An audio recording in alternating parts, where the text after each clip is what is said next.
देखो, मैं हूँ अरीशा परवेज़ और आप देख रहे हैं मेरा यूट्यूब चैनल नॉलेज। आज मैं बात करूँगी मीर रज़ा केस के हवाले से। मीर रज़ा जो है वो एक कराची का जो है वो ताजिर था, जो कि वॉफ्लेक्स का ब्रांड चलाता था। और उस बेचारे ने, मतलब मैं कह सकती हूँ कि बहुत कम उम्र में जो है वो 25 से 26 साल उसकी एज थी, और उसने जो है वो इतनी कम उम्र में जो है वो एक कार से शुरू किया और देन जो है वो 4 दुकानें उसने बनाई। लेकिन उसकी बदकिस्मती ये थी कि वो कराची जैसे ऐसे शहर में रहता था जहाँ जो है वो हमें डंपर से कुचल दिया जाता है। हमें जो है वो हम या तो बदतखोरों के हाथों मारे जाते हैं, या कोई नामालूम अफराद जो है वो हमें मार के चला जाता है। तो कराची वालों का जो है वो कोई पुरसाने हाल जो है वो ऐसा है नहीं। कभी स्नैचिंग के दौरान जो है वो लोगों को मार दिया जाता है, कोई जो है वो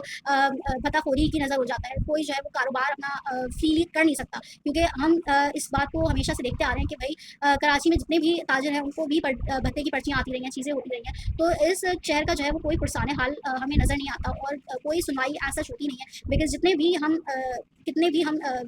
लगा लें, ज़ोर लगा लें, चीज़ें कर लें, बट हमारी किस्मत में जो है वो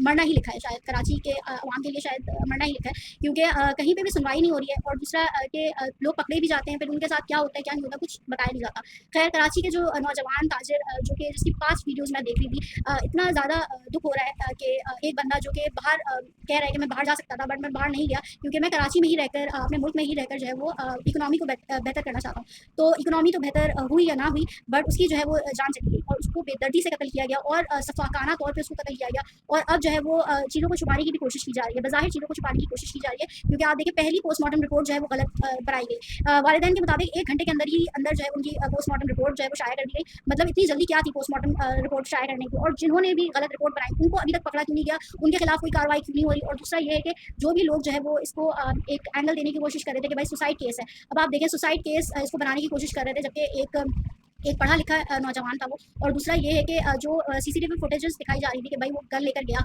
अपने दुकान में आया, फिर वहाँ से वो गन लेकर गया, और जो है वो अपने आप को उसने जाके जो है वो शूट कर लिया। कोई पैसे का लेन देन था। सारी चीज़ें जो है वो गलत साबित हुई। जो वालिदैन कह रहे थे, जो उसके वालिद साहब कह रहे थे, वो सारी चीज़ें सच साबित हुई। और जो मतलब जो बाशऊर इंसान है ना, उनको भी समझ में आ रहा था चीज़ें देख के, चीज़ें समझ के कि भाई ये क्या हो रहा है, कि जो है वो चीज़ों को छुपाया जा रहा है और असल बात जो है वो नहीं बताई जा रही। कोई भी मतलब जी शऊर इंसान जो है वो इस बात को बता सकता था कि ये चीज़ें छुपाई जा रही हैं। बिकॉज़ आप देखो, सीसीटीवी फुटेजेस भी दिखाई जा रही है कि भाई वो पिस्टल लेके गया, ठीक है। लेकिन इस बात पे कोई बात नहीं कर रहा कि भाई जो 2 लोग आए, ठीक है, जो उसके उस मकाम पर आए जहाँ से उसकी डेड बॉडी मिली मीर रज़ा की, तो वहाँ पे जो 2 लोग मोटरसाइकिल पे आए, तो वो 2 लोग कौन थे, और जो 22 सेकंड तक जो है वो सीसीटीवी फुटेज के अकॉर्डिंग वो उस जगह पे मौजूद रहे, उन्होंने कुछ फेंका दिया। बहुत सारे लोग जो है वो इस बात को मीडिया पे भी डिस्कस कर रहे थे कि भाई कुछ मीर रज़ा ने फेंका। जब मतलब वो जाते हुए एक और सीसीटीवी फुटेज आई, तो उसमें जाते हुए वो जा रहा है, जाते हुए दिखा रहे हैं उसको, मीर रज़ा को, और वो कुछ फेंक रहा है। तो वो उस बारे में तो बात कर रहे हैं, बट उस बारे में नहीं बात कर रहे कि 2 लोग मोटरसाइकिल पे कौन आए, किसने जो है वो उन लोगों ने कुछ चीज़ फेंकी, और एग्जैक्ट वही मुकाम जहाँ पर उसकी डेड बॉडी मिली। और फिर सबसे अहम बात जो है वो ये है कि भाई किससे मिलने जा रहा था मीर रज़ा, क्योंकि वो बाइकिया के थ्रू जो है वो गया, ठीक है, बाइकिया के थ्रू गया है वो मीर रज़ा उस लोकेशन पर। और बाइकिया वाले ने बताया कि वो बिल्कुल नॉर्मल था। वो अगर एक सुसाइड बंदा करने जा रहा है, तो वो ऑब्वियसली म्यूजिक सुनता हुआ क्यों जाएगा, वो ऑब्वियसली डिप्रेस होगा, ठीक है। लेकिन वो बाकायदा म्यूजिक सुनता हुआ गया, और वो बोलता हुआ गया कि मुझे मेरी मीटिंग है, और मुझे जो है वो आप बताओ कि भाई मेरी मीटिंग है और जल्दी चलाओ। तो बाइकिया वाले ने बोला कि मैं जो है वो इतनी जल्दी नहीं चला सकता, क्योंकि ये मेरी छोटी गाड़ी है। तो इस बात को पॉइंट आउट शुरू से ही जो है वो नहीं कर रहे थे कि भाई वो किससे मिलने जा रहा था, वो क्यों जो है वो इतने पुरसकून अंदाज में, ऑब्वियसली सुसाइड करने कोई नहीं जा सकता, तो इस बात को भी छुपाया जा रहा था। और दूसरा ये है कि 2 मोटरसाइकिल वालों को भी जो है वो बात नहीं की जा रही थी मीडिया वालों की तरफ से या लोगों की तरफ से। और दूसरा ये है कि जो पोस्टमार्टम की रिपोर्ट है वो गलत बनाई गई। वो किसके कहने पे गलत बनाई गई? क्या प्रेशर था डॉक्टर पे, या क्या डॉक्टर ने पैसे खाए हुए थे, क्या मामला थे जिसकी वजह से उसने जो है वो इतनी बड़ी गफलत की कि भाई एक घंटे के अंदर अंदर पोस्टमार्टम रिपोर्ट बना दी जाती है, और वो भी गलत। उसमें डॉक्टर सुमैया के हैं, उन्होंने निजी टेलीविजन पे बैठ के जो है वो पॉइंट किए थे, 14 नुकात जो है वो उन्होंने पॉइंट किए थे, और अब वही 14 नुकात जो है वो सही साबित हो रहे हैं। उसकी जो सेकंड पोस्टमार्टम किया गया, उसकी कब्र कुशाई की गई मीर रज़ा की। आप देखो कि इस निज़ाम का जो है वो अल्लाह ही हाफ़िज़ है कि भाई एक बंदा जिसको ऑलरेडी इतनी बेदर्दी से कत्ल किया गया है, कि बताया जा रहा है उसके वालिद की जानिब से कि मेरे पास फुटेजेस मौजूद हैं, जो कि नर्सरी जहाँ पे उसको मार के फेंक दिया गया था, उस वहाँ पे जो नर्सरी वाला जब पानी डालने के लिए आया, तो उसने डेड बॉडी देखी, उसने फ़ोन करने से पहले पुलिस को जो है वो तस्वीरें और वीडियोज़ बनाई, और वो मेरे पास मौजूद है। उनके वालिद साहब कह रहे हैं कि मेरे बेटे पे तशद्दुद किया गया, मेरे बेटे को जलाया गया, तेज़ाब डाला गया। तो इन सबको जो है वो बिल्कुल इग्नोर करके एक जो है वो बस एक सीसीटीवी फुटेज की वजह से जो है वो बताया जा रहा था कि भाई उसने खुदकुशी कर सकता है वो, और वो क्रिप्टो में जो है वो 3 करोड़ रुपए हार गया। अब एक बंदा उसके वाले साहब हमेशा से बोल रहे हैं कि भाई वो उसके लिए 3 करोड़ रुपए कोई रकम थी नहीं, जो जिसके 4 दुकानें मौजूद हैं, जो एक बहुत बड़े ब्रांड का वॉफ्लेक्स ब्रांड का जो है वो ओनर है, उसके लिए 3 करोड़ रुपए कुछ नहीं थे। अच्छा, अब एक और चीज़ मैं यहाँ पे पॉइंट आउट करना चाहूँगी कि वो जो मैसेजेस दिखाए जा रहे हैं, मैसेजेस चलाए जा रहे हैं कि रज़ा ने जो है वो आखिर में मैसेजेस किए किसी को, और कहा गया भाई कि मुझे 3 करोड़ की ज़रूरत है और मुझे अर्जेंटली चाहिए और मुझे बुरा ख्यालात आ रहे हैं। सही है, अब चलो उस बात को भी मान लिया जाए कि हाँ भाई उसने मैसेजेस किए होंगे, ठीक है, लेकिन कहीं पे भी सुसाइड का नहीं कहा गया, और दूसरा कहीं पे भी उसने पैसे ज़रूर मांगे, तो उसको क्या इमरजेंसी थी 3 करोड़ रुपए की? किसने उससे 3 करोड़ रुपए मांगे थे जो उसको इतनी ज़्यादा इमरजेंसी थी? और उसके वालिद के अकॉर्डिंग, मीर रज़ा के वालिद के अकॉर्डिंग उसको पिस्टल से डर लगता है, लेकिन वो बंदा जो है वो अपनी गाड़ी में, अपनी दुकान से निकाल के अपनी गाड़ी में पिस्टल रखता है। तो ऐसा कौन बंदा था कि जिससे उसको थ्रेट था कि उसको थोड़ा-थोड़ा फीलिंग आ रही थी कि मुझे नुकसान पहुँचाया जा सकता है, तो उसने जो है वो अपनी दुकान से निकाल के गार्ड का असला जो है वो अपनी गाड़ी में रख लिया। तो ऐसे क्या उसको थ्रेट्स थी और क्यों वो 3 करोड़ रुपए जो है वो इमरजेंसी में माँग रहा था? कौन उससे माँग रहा था जो वो इतनी इमरजेंसी से दूसरों से माँग रहा था कि भाई मुझे 3 करोड़ रुपए दे दें, मुझे बुरा ख्याल आ रहा है? तो इसको इस ज़ाविये से भी देखना चाहिए था और देखा जा सकता था। लेकिन जो शुरू में इस केस को खराब करने की कोशिश की गई कि भाई सुसाइड केस है क्योंकि वो तो पिस्टल लेके चला गया, और उसके वालिद का बिल्कुल सही कहना था कि भाई अगर उसको सुसाइड करनी होती तो वो घर में कर लेता, वो दुकान में कर लेता, वो गाड़ी में बैठ के कर लेता, वो झाड़ियों में क्यों जाएगा अपने आप को मारने के लिए? और बाइकिया वाले को क्यों नहीं इन्वेस्टिगेट किया जा रहा कि भाई हाँ भाई इसने बयान दिया है कि वो बिल्कुल नॉर्मल था, किसी से मिलने जा रहा था, उसने बोला कि मैं मीटिंग करने जा रहा हूँ, तो मीटिंग वो किससे करने जा रहा था? और दूसरा है कि उसको क्या खतरात थे कि वो एक बंदा जो कि वालिद के अकॉर्डिंग जो है वो उसको डर लगता है पिस्टल से, स्टिल वो पिस्टल रख रहा है अपनी गाड़ी में, और फिर ऐसा किसने उसको ट्रैप किया वहाँ पर कि वो गाड़ी में, अपनी गाड़ी में जाने के बजाय वो बाइकिया से गया, और फिर बाइकिया में बहुत ही पुरस्कून अंदाज में गया कि भाई मेरी मीटिंग है, मुझे जल्दी पहुँचाओ। मतलब मतलब करीबी बंदे ने ही उसको बुलाया होगा, या किसी बंदे ने, किसी करीबी बंदे ने उसको ट्रैप करके जो है मुलजिमों को दिया होगा कि भाई मेरी जान छोड़ो और इसको पकड़ लो। क्योंकि आप देखो उसके पार्टनर का भी जो रवैया है वो मशकूक है, क्योंकि मैंने बहुत पहले से मैं नोटिस कर रही हूँ कि बहुत ज़्यादा एहतजाज हुए, बहुत ज़्यादा आवाज़ उठाई, लोगों ने पोस्ट लगाई, लेकिन मैंने अभी तक उसके किसी पार्टनर की, उसके पार्टनर मौजूद था, उसका नाम तक नहीं आ रहा कि कौन है पार्टनर, क्या नाम है उस पार्टनर का, कि पार्टनर जिनने जो है वो पार्टनर के साथ जो कि उसका चाइल्डहुड फ्रेंड है, उस स्टिल उसका नाम नहीं आ रहा, उसका नाम भी नहीं आ रहा, वो आ भी नहीं रहा किसी एहतजाज में।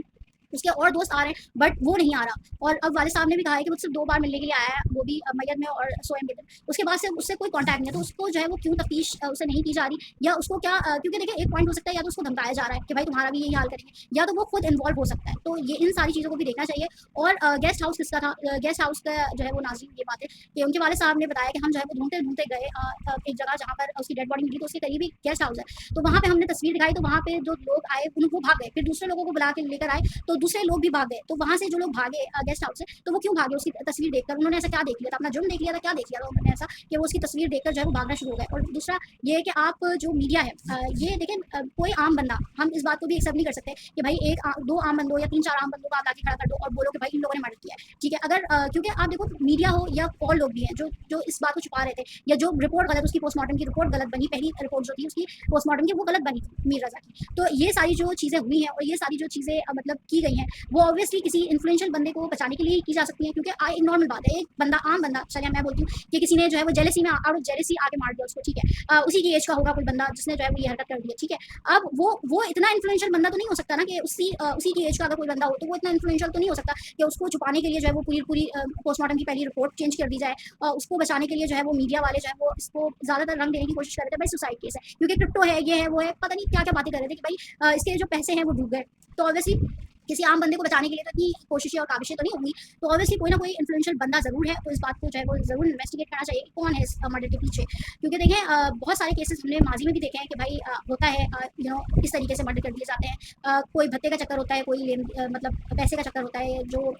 या किडनैपिंग के हवाले से भी कोई चक्कर हो सकता है, बट अगर किडनैप ही करना होता तो सिर्फ किडनैप करके छोड़ देते, मतलब अगवा बराए तावान लेके छोड़ देते, बट उनका मोटो ऑब्वियसली यही था कि उसको जो है वो इबरत का निशान बनाए, उस लड़के को मीर रज़ा को जो है वो इबरत का निशान बनाए, और ताकि आगे चल के जो है वो और किसी की हिम्मत ना हो सके कि भाई हमें किसी भी चीज़ के लिए मना करने की, क्योंकि देखिए यही पॉइंट हो सकता है, बिकॉज ऑब्वियसली कोई किसी को, वो भी इतनी बेदर्दी से, जो अभी सेकंड पोस्टमार्टम हुआ उसमें जो रिपोर्ट्स आ रही हैं, मतलब बहुत ही खौफनाक और हौलनाक किस्म की रिपोर्ट्स आ रही हैं कि भाई उसके मुंह में, उसके मैदे में, उसके फेफड़ों में तक तेजाब के जो है वो शवाहिद मिले, कि उसके मुंह में भी तेजाब डाला गया है, और उसके जो है वो वालिद के अकॉर्डिंग जो है वो पोस्टमार्टम की रिपोर्ट ऐसी थी कि कोई डॉक्टर ही समझ सकता है, तो उसके वालिद ने बताया कि भाई हमने समझ के जो है वो चीज़ की है कि भाई ये जो इसके सर पे भी फ्रैक्चर किया गया, और फिर एक बात आ रही थी कि इसने सीने सीने पे रख के खुद को गोली मार ली। अब तो ये बात प्रूव हो चुकी है भाई पीछे से उसको गोली मारी गई है और बहुत सारे लोग ऐसा मतलब प्रूफ भी कर रहे थे कि भाई एक बंदा अपने आप को सर पे गोली मारेगा, कहीं पे भी गोली मारेगा, वो अपने सीने पे रख के गोली मार रहा है। और फिर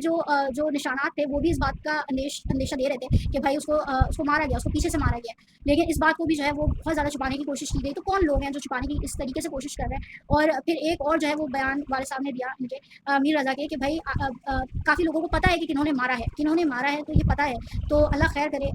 अल्लाह जो है वो इन लोगों को भी, जो वालिदैन हैं, जो फैमिली है, उनको भी अपनी हिफ्ज़ अमान में रखे। लेकिन देखिए इस बात को बिल्कुल पॉइंट आउट करना चाहिए और इस बात को जो है वो समझना चाहिए कि भाई किसने इसको इतनी बेदर्दी से मार दिया। और जो पॉइंट्स मेन पॉइंट्स जो है वो ये है कि वो किससे मिलने जा रहा था, किसने उसे ट्रैप किया कि वो इतने पुरसुकून अंदाज में अपनी मौत की जानिब जा रहा था, किसने उसको ट्रैप करके बुलाया कि वो अपनी मौत की जानिब इतना पुरसुकून होकर जा रहा था। क्योंकि देखिए उसको थ्रेट तो होंगे, क्योंकि मुझे जहाँ तक लगता है, जो मेरा अंदाज़ा है कि उसको थ्रेट तो थे, कुछ ना कुछ। क्योंकि एक ऐसा बंदा क्यों, जिसको पिस्टल से डर लगता है, वो अपनी गाड़ी में पिस्टल ला के रख रहा है, तो उसको थ्रेट तो थे।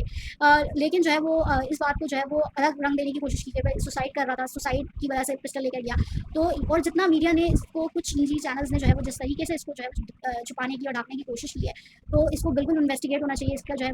प्राइम मिनिस्टर से मैं जो है वो दरख्वास्त करूँगी। और जितने भी बासर लोग हैं, जितने भी आर्मी चीफ है हमारे, उनसे मैं दरख्वास्त करूँगी कि भाई इस चीज़ को देखें। बिकॉज ऑब्वियसली कराची लावारिस हो चुका है। कराची के नौजवानों को जो है वो इस तरीके से अगर कत्ल कर दिया जाएगा, एक आप देखो कि कितना बड़ा ट्रॉमा है कि भाई 26 साल उसने मेहनत की, इतनी मेहनत करके उसने इतना कुछ अचीव किया इतनी छोटी उम्र में भी। बट स्टिल उसके साथ हुआ क्या, जबकि वो इतना पॉजिटिव बंदा था। जो उसकी पहले की वीडियोज़ है कि वो कराची से और पाकिस्तान से बाहर नहीं जाना चाहता था, यहीं पे रह के इकोनॉमी को बेहतर करना चाहता था, उसके साथ ये हाल किया है। तो आप देखें कि कोई भी बंदा इस मुल्क में और कराची में स्पेशली महफूज नहीं है। लाइक आई सेड बिफोर कि भाई कोई डंपर आके कुचल दे, कोई हमें मार दे, कुछ हमें नहीं पता कि हम जिंदा घर वापस आएंगे या नहीं आएंगे। तो अल्लाह खैर करे, जितने भी लोग हैं इसकी जो है वो आगे की मंजिलों के लिए जो है वो दुआ करें। मैं भी दुआ करूँगी कि जितना जो है वो इसने लड़के ने जो है वो मीर रज़ा ने अपनी ज़िंदगी में अपने आखिरी वक्तों में बर्दाश्त कर लिया, अल्लाह जो है वो इसकी आगे की मंजिलें बहुत ज़्यादा आसान करे। और अल्लाह ताला जो है वो इसके घर वालों को जो है वो सब्र जमील अदा करे और स्ट्रेंथ दे लड़ने की। क्योंकि देखें अगर इन्फ्लुएंशियल कोई बंदा है तो ऑब्वियसली बहुत सारे हमारे पास केसेस हैं कि डरा धमका के जो है वो फैमिली को चुप करवा दिया जाता है, वो बेचारे हट जाते हैं, पीछे हट जाते हैं। कुछ जो है वो बाकी की औलादों की वजह से चुप हो जाते हैं, कुछ जो है वो अपनी जान के लाले उनके पड़ जाते हैं तो वो चुप हो जाते हैं। तो अल्लाह खैर करे कि ऐसा कोई जो है वो ना हो इन लोगों के साथ और इनको जस्टिस प्रोवाइड किया जाए और इनके साथ इंसाफ हो। इसी दुआ के साथ मुझे बड़ी शक्ल में इसको नीचे जाकर बहुत ख्याल रखिएगा।